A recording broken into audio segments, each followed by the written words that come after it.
नमस्कार दोस्तों। एक बच्चा जिसके फ़ोन की घंटी बजती है और फ़ोन की घंटी बजने के साथ ही वो कहता है कि मैं अभी आया, कुछ समय में आया, और वो निश्चित जगह वहाँ से जल्दी जल्दी अपने सामान, जो किताबें थीं उसके पास में वो पढ़ रहा होता है, उन सारों को समेटता है और समेटने के बाद उसको एक जगह रख कर वो वहाँ दौड़ा दौड़ा चला जाता है। जहाँ वो जाता है वहाँ उसके कुछ दोस्त भी वहाँ होते हैं। दोस्त कहते हैं आओ यार पार्टी सेलिब्रेट करते हैं। पार्टी सेलिब्रेट होती है, बड़ी अच्छी तरीके से पार्टी सेलिब्रेट करते हैं। और पार्टी सेलिब्रेट करने के बाद में कहते हैं कि बड़ा अच्छा बर्थडे है, आज बर्थडे मनाएंगे। मनाया उन्होंने, और मनाने के बाद में उसके दोस्त उससे कहते हैं कि चलो यार, चलो थोड़ा सा और आगे चलते हैं। उसको थोड़ा और आगे ले गए, थोड़ा और आगे ले जाकर उससे कहते हैं आओ थोड़ा सा बैठते हैं और बैठकर बातचीत करते हैं। बातचीत के दौरान ही उनमें से एक साथी, उसका जो दोस्त होता है, वो हाथ में से रस्सी लिए होता, रस्सी उसके हाथ और पैरों में बांधना शुरू करते हैं। जब हाथ पैर उसके बांधते हो, कहते यार मेरे हाथ पैर क्यों बांध रहे हो भाई? वो कहते यार ऐसे ही बस खेल मस्ती करेंगे। तो उसको फिर जो है थोड़ा सा हाथ पैर जब उसके सख्त थोड़े से हो जाते हैं बंधते हुए रस्सी से, फिर उसको धमकी सी देते हैं। वो कहते हैं देख तू चुपचाप बैठ जा, वरना इसका अंजाम बुरा होगा, तू बांध लेने दे, हमें अपना हमारा काम कर लेने दे। वो कहता है यार आप मेरे दोस्त हो भाई, आप मुझे क्यों बांधते हो? वो नहीं यार बांधेंगे हम तुझे। खैर उसको बांध लिया जाता है। जब उसको रस्सी से उसके कोई हाथ बांधता, कोई पैर बांधता है, तो टांगे हाथ पैर बांधकर उसको पूर्ण रूप से अपने कब्जे में जब कर लेते हैं, कब्जे में करने के बाद उसको कहते हैं कि तू जानता हमको, हमने तू क्यों बुलाया है, हमारी क्या प्लानिंग थी तुझे पता ही नहीं है अभी। वो कहता भाई क्या प्लानिंग थी, तू मुझे क्यों क्यों बांध रहे हो, क्या करते हो? बोला अभी तो तुझे पता चलेगा, हमें तुझे मारना है। वो उनके आगे इतना गिड़गिड़ाता है, इतना रोता है, लेकिन उसकी एक नहीं सुनते। वो इतने निर्दयी हो जाते हैं, उनको बिल्कुल किसी प्रकार की उस बच्चे पर दया नहीं आती। अब वो उसको हाथ पैर बांधकर वो उसके यार दोस्त, उस साथी को, अपने को, उसके एक पास में पेड़ होता है, पेड़ के ऊपर बांध देते हैं, टांगे ऊपर कर लेते हैं, सर नीचे कर देते हैं। वहाँ उसको बांधकर वो इतना चिल्लाता है, इतना चिल्लाता है, इतना डकराता, कहते हैं कि अब मुझे बचा लो भाई, मेरी गलती हो गई, जो मुझसे गलती होगी मैं उसकी क्षमा याचना करता हूँ, आपके पैरों में गिड़गिड़ाऊँगा, माफ़ी मांगूंगा। आप चाहो तो कहीं पर भी मुझे बुलाकर माफ़ी मंगवा लो, सार्वजनिक रूप से मंगवा लो, या जो मर्जी चाहे जैसे काम कर लो, लेकिन मुझे माफ़ कर दो, आप मेरे से ज़्यादा कुछ मत करो। लेकिन इतने में ही उनका एक साथी होता है, और उनमें से उसका एक दोस्त एक धारदार हथियार अपने पास से निकालता है, और निकालने के बाद में उसको दिखाता है कि देख इससे आज तेरा अंत होगा। और वो अंत करने की तरफ बढ़ता है, वो पसीना पसीना हो जाता है, वो इतना डकराता है, इतना चिल्लाता है, कोई मेरी पुकार सुन लो, लेकिन कोई नहीं सुन सकता, किसी को सुनाई नहीं जाती है। वो सुनाई किसी को नहीं गई, वो अकेला डकराता रहा, चिल्लाता रहा, वो भीख मांगता रहा, रहम मांगता रहा कि किसी तरीके से मुझको माफ़ कर दिया जाए, लेकिन उसको माफ़ी नहीं मिलती। बल्कि उसका एक दोस्त वहाँ से आता है, और आने के बाद में वो धारदार हथियार जो उसके हाथ में था, उससे एक ही बार में उसकी गर्दन को उसके धड़ से अलग कर देता है। उसका सिर, उसका धड़ वहाँ से अलग हो जाता है, और उसका सिर नीचे गिर जाता है, और जो उसका धड़ था वो पैरों सहित ऊपर बंधा रहता है। अब वो जो उसके साथी बच्चे थे, वो इस पर नहीं माने। अभी उन्होंने क्या किया कि उस बच्चे का जो सिर होता है, उस सिर को, वहाँ मैदान होता है, मैदान में वो फुटबॉल की तरह खेलते हैं, जैसे फुटबॉल की गेंद बच्चे खेलते हैं, उस गेंद की तरह से उस बच्चे के सिर से कोई उधर से किक मारता, कोई उधर से किक मारता, कभी उधर को लुका देते हैं, और मारते मारते जो पास में एक नदी होती है, नदी के अंदर किक मार के उसके सिर को गिरा देते हैं। तो ये एक घटना होती है।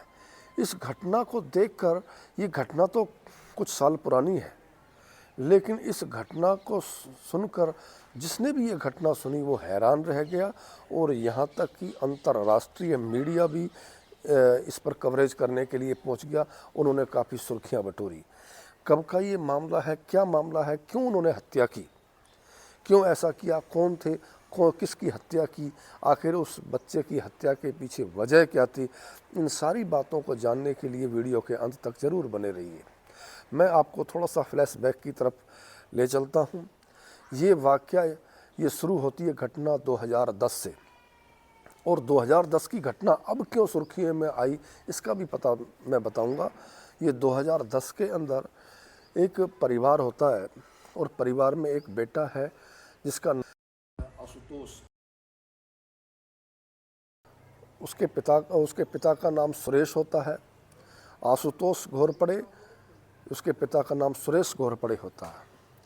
वो बच्चा केवल 15 साल का होता है, और 15 साल का बच्चा वो अपनी कक्षा में जाता है।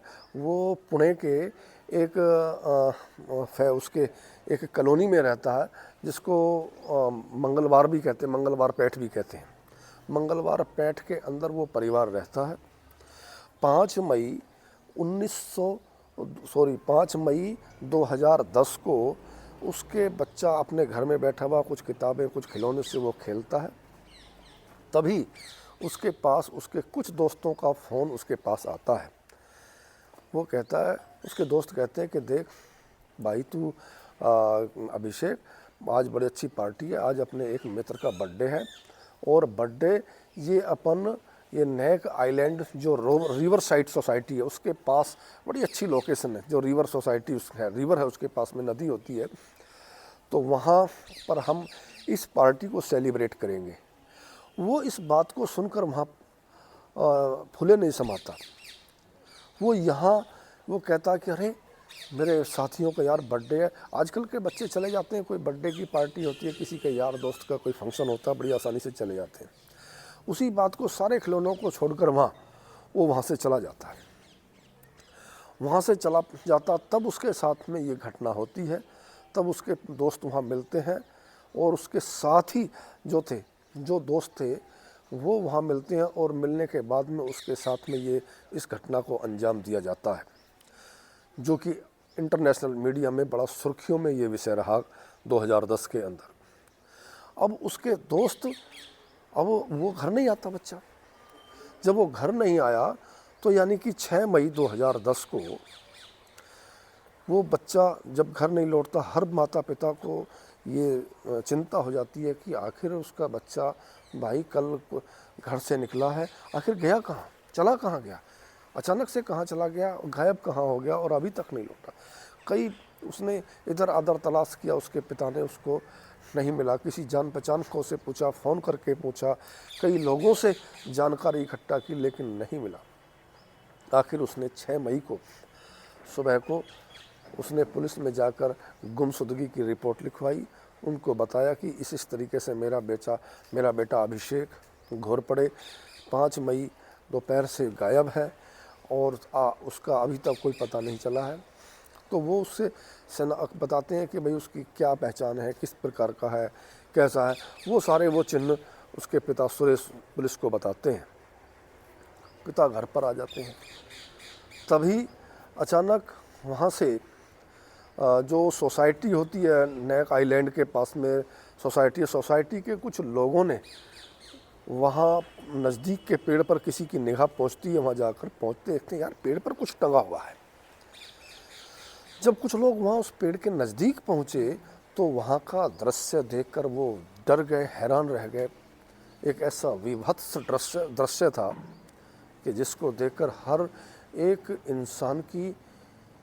इंसान का कलेजा कांप उठेगा, क्योंकि इंसान ऐसे दृश्य नहीं देख सकता। इतना डरावना दृश्य, एक बच्चा जो बगैर सिर की लाश उसकी पेड़ पर टंगी रहती है रस्सी से, और देखते हैं कि उसका सर ही नहीं है, सर गायब है। वहाँ के लोग आसपास में उसका सर ढूंढते हैं, भाई ये सर, इसकी मुंडी कहाँ है, इसका सिर कहाँ है। सिर वहाँ मिलता नहीं है।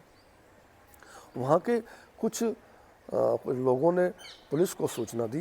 पुलिस थाने में ये खबर पहुँची तो वहाँ पर पुलिस आ गई। पुलिस ने उसकी उस बॉडी को उतारा और जो सेशन हॉस्पिटल, उस बॉडी को उतार कर वहाँ सेशन हॉस्पिटल को भेज दिया जाता है। सेशन हॉस्पिटल में उसका बॉडी का पोस्टमार्टम होता है। पोस्टमार्टम वापस होके जब वो बॉडी वहाँ आती है तो उसके पिता को पुलिस वहाँ ये सोचती है कि ये आखिर ये लाश है किसकी, ये बॉडी है किसकी।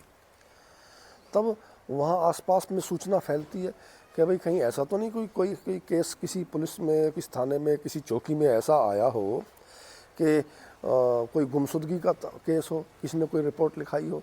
तभी पता चलता है कि हाँ, एक बंदा आया था जिसका नाम सुरेश था।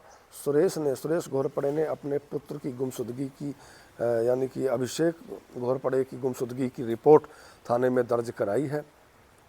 तब उसके पिता को सूचना दी जाती है कि देखो, आप ऐसे ऐसे एक बॉडी मिली है जो बिना सिर की है और आप यहाँ आकर उसकी पहचान करने की कोशिश करो। उसके पिता सुरेश वहाँ पहुँच जाते हैं। पहुँचने के बाद में जब वो दृश्य वहाँ देखते हैं, वो देखते हैं कि उनके कपड़ों के आधार पर, उनके कुछ बॉडी के चिन्हों के आधार पर उन्होंने ये स्वीकार कर लिया कि भाई ये जो बॉडी है ये मेरे बेटे की है।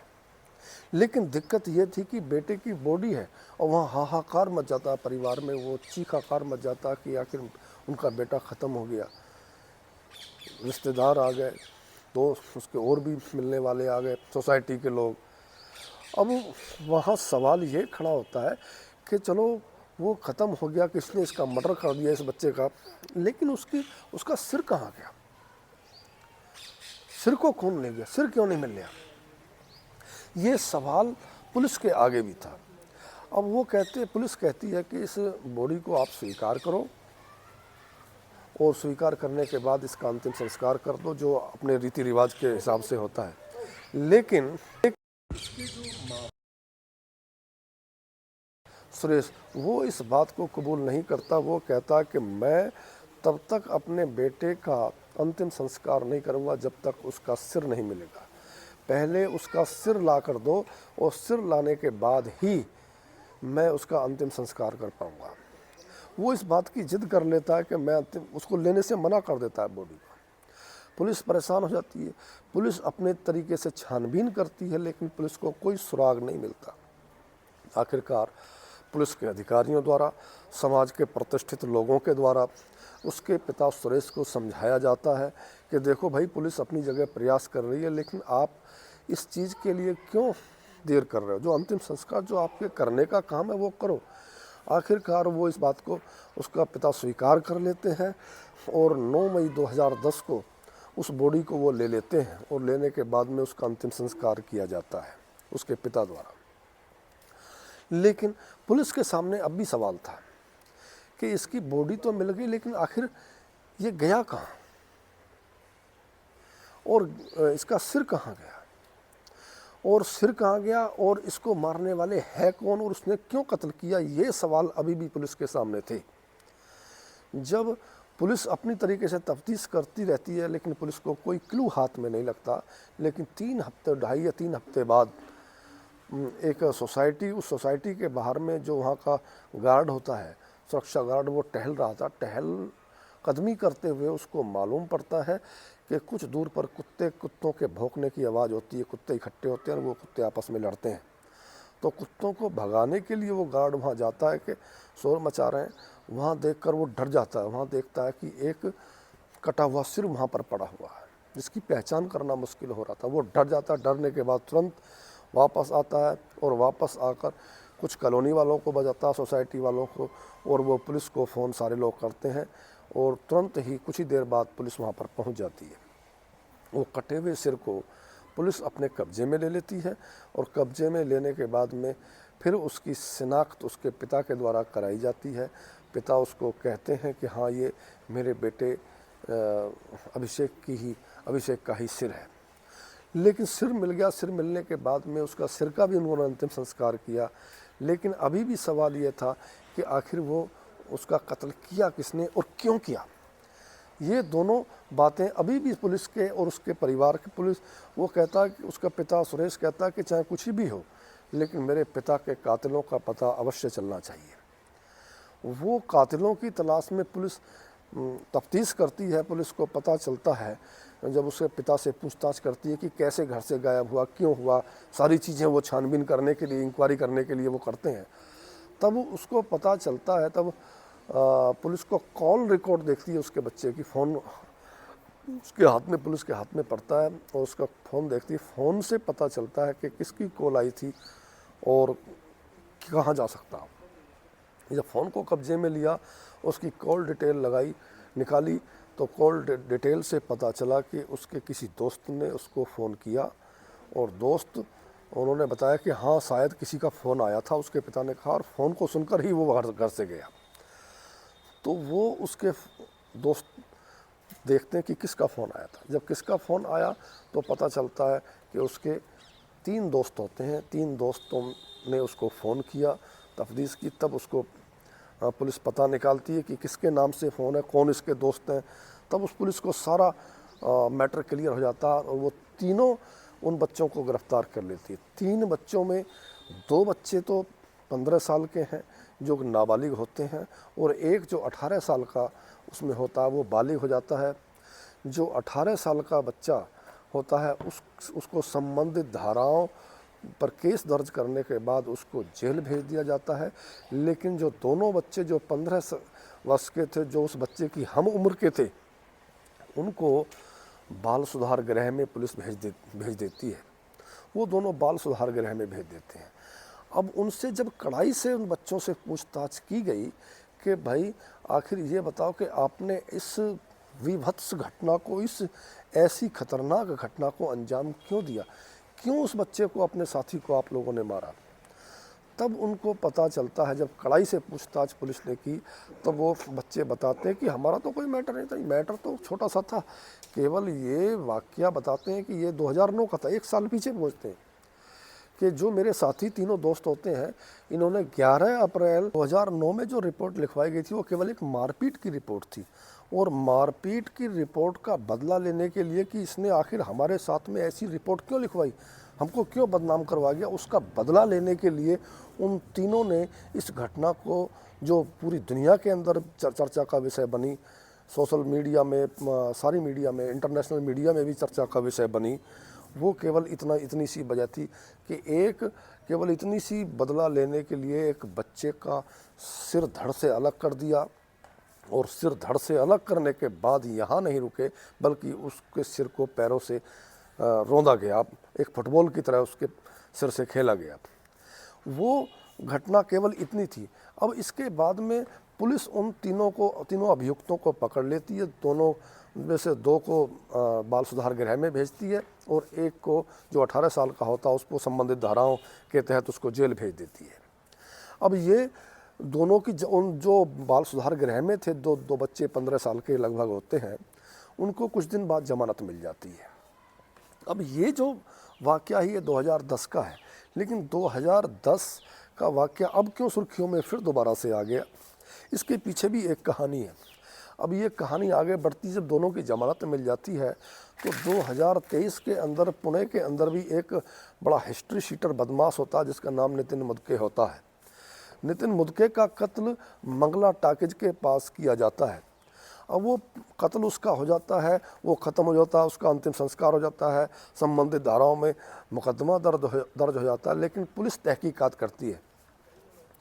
पुलिस की तहकीकात के लगभग 19 महीने बाद, यानी कि 11 मार्च 2025 को अभी ये उसका फाइनल रिज़ल्ट सामने आया। तहकीकात के बाद उसकी जो जांच हुई, जांच के बाद ये रिज़ल्ट निकल कर आया कि उसमें जो मारने का हाथ था, उसमें एक अभियुक्त नाम है, उसका नाम है सूर्यकांत सामले।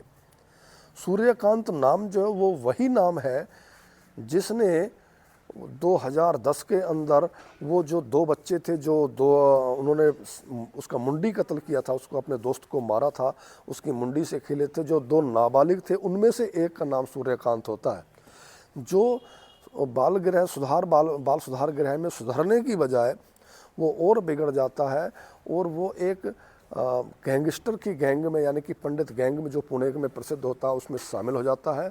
और शामिल होने के बाद ये इस घटना को अंजाम देता है। इस सारी चीज़ों की ये क्यों सुर्खियों में आया, क्योंकि इस सारी सब चीज़ की जानकारी वहाँ पुणे के पुलिस उपायुक्त जोन फर्स्ट के संदीप सिंह गिल ने दी, तब जाकर ये फिर दोबारा से सुर्खियों में विषय आया। तो ये वो बहुचर्चित कांड था जो 2010 से लेकर 2025 तक ऐसी अंतर्राष्ट्रीय मीडिया के अंदर भी ये सुर्खियों का विषय बना रहा, आज फिर सुर्खियों का विषय बना। तो दोस्तों, इस कहानी सुनाने, सच्ची घटना की कहानी सुनाने का मकसद किसी की भावनाओं को ठेस पहुंचाना नहीं है, बल्कि सावधान करना है, जागरूक करना है। अगर इसी प्रकार बच्चे आवेश में आकर कहीं आजकल चले जाते हैं, छोटी छोटी बातों पर ऐसे बदले लेने लगते हैं, इन सारी चीज़ों से सावधान रहें, अपने को सतर्क रखें, अपने आप को सुरक्षित रखें, अपने बच्चों को भी सुरक्षित रखें। फिर मैं किसी सच्ची घटना के साथ मिलूँगा, तब तक के लिए नमस्कार।